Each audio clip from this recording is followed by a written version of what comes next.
सुरुवातीला बातमी दीनानाथ मंगेशकर रुग्णालयासंदर्भातली, ती म्हणजे आज या रुग्णालयाचे डॉक्टर धनंजय केळकर यांनी पत्रकार परिषद घेतली आणि डॉक्टर सुश्रुत घैसास यांचा राजीनामा मंजूर केल्याची माहिती त्यांनी दिलेली आहे। चौकशी समितीच्या प्राथमिक अहवालामध्ये डॉक्टर घैसास यांच्यावर ठपका ठेवण्यात आलेला होता। तसंच या प्रकरणानंतर डॉक्टर घैसास यांना सातत्यानं फोनवरून धमक्या येत होत्या। तनिषा भिसे मृत्यू प्रकरणी प्राथमिक अहवाल सादर झाला, त्यात घैसास यांना दोषी ठरवण्यात आलेला आहे आणि त्यामुळे घैसास यांनी याची जबाबदारी स्वीकारत आणि दडपणाखाली येऊन राजीनामा दिलेला आहे। या प्रकरणाचं दडपण त्यांना सोसत नाही आणि त्यामुळे त्यांनी राजीनामा दिला, असं डॉक्टर धनंजय केळकर यांनी सांगितलं।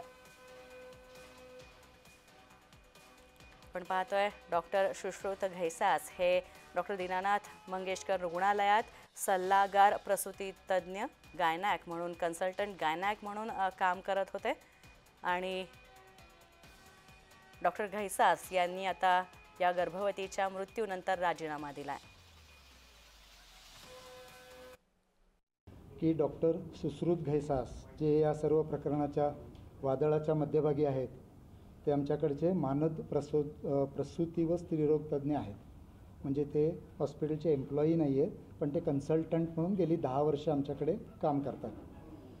त्यांनी आज रोजी रुग्णालय प्रशासनाकडे आपला राजीनामा सुपूर्द केला। धमक्यांचे फोन, समाज माध्यमांवर होणारी कठोर टीका व सामाजिक संघर्षग्रस्त तणावाचे वातावरण हे त्यांच्या स्वतःच्या सहन करण्याच्या पलीकडचे आहे व त्यांचा त्यांच्या आत्ताच्या रुग्णांच्या ट्रीटमेंटवर सुद्धा परिणाम होईल अशी त्यांना भीती वाटत आहे।